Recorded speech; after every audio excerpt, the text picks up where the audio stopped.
പിതാവിൻ്റെയും പുത്രൻ്റെയും പരിശുദ്ധാത്മാവിൻ്റെയും നാമത്തിൽ ആമേൻ. ഒരു ധനികനായ മനുഷ്യൻ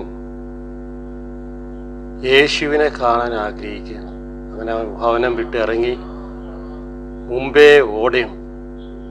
അവൻ കാണാൻ പറ്റാത്ത കാരണം പൊക്കം കുറവുള്ളതിനാൽ അവർ മരത്തെ കയറി ഒളിച്ചിരുന്നു.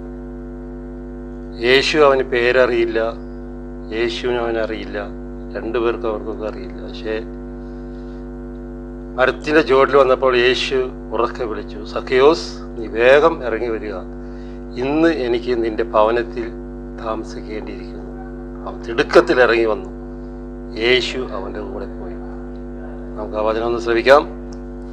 ലൂക്കയുടെ സുവിശേഷം 19-ാം അധ്യായം 1 മുതൽ 9 വരെയുള്ള തിരുവചനം. യേശു കടന്നു പോകുന്നത് കേട്ടപ്പോൾ സഖിയോസ് അവനെ ഒന്ന് കാണാൻ തിടുക്കത്തിൽ ഓടി. യേശു ആരെന്ന് കാണാൻ അവൻ ആഗ്രഹിച്ചു. പൊക്കം കുറവുള്ളതിനാൽ അവൻ ഒരു മരത്തിൽ കയറി ഒളിച്ചിരുന്നു.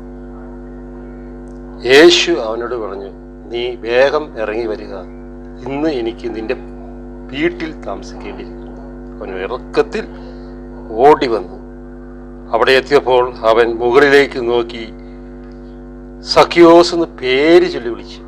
സഖിയോസിനെ അറിയില്ല യേശുനാഥന്, പക്ഷേ സഖിയോസിന് പേര് ചൊല്ലി വിളിക്കുകയാണ്. അങ്ങനെ യേശുനാഥൻ അവൻ്റെ കൂടെ ഭവനത്തിലേക്ക് കയറി ചെല്ലുന്നു. ഹല്ലേലൂയ. വീട്ടിൽ താമസിക്കേണ്ടിയിരിക്കുന്നു. അവൻ തിടുക്കത്തിൽ ഇറങ്ങിച്ചെന്നു. സഖിയോസ് എഴുന്നേറ്റ് നിന്ന് പറഞ്ഞു, ആരുടെയെങ്കിലും വക തട്ടിച്ചെടുത്തിട്ടുണ്ടെങ്കിൽ ഞാൻ 4 ഇരട്ടിയായി തിരിച്ചു കൊടുക്കുന്നു. ഒട്ടന്നെ യേശു പറയണം. 9-ാം വാക്യം. യേശു അവനോട് പറഞ്ഞു, ഇന്ന് ഈ ഭവനത്തിന് രക്ഷ ലഭിച്ചിരിക്കുന്നു. ഈ രക്ഷ നമ്മുടെ കുടുംബത്തിലേക്ക് കടന്നു വരണം. പ്രിയ സഹോദരി സഹോദരന്മാരെ, നമ്മൾ യേശുവിനെ ഒന്ന് കാണാൻ ആഗ്രഹിച്ചാൽ മതി. അവിടെ നിന്ന് നമ്മുടെ അടുത്തേക്ക് വരും. അവൻ സ്നേഹമാണ്, സമ്പന്നനാണ്, എല്ലാത്തിൻ്റെയും ഉറവിടമായ യേശുനാഥൻ ജീവന്റെ അപ്പമാണ്, ജീവന്റെ അപ്പം. അവനൊന്ന് കാണാൻ ആഗ്രഹിക്കുക. അത് മാത്രം നിങ്ങൾ ആഗ്രഹിച്ചാൽ മതി.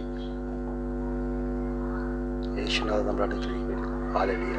യേശുവേ സ്തോത്രം, യേശുവേ നന്ദി, യേശുവേ ആരാധന. Praise the Lord.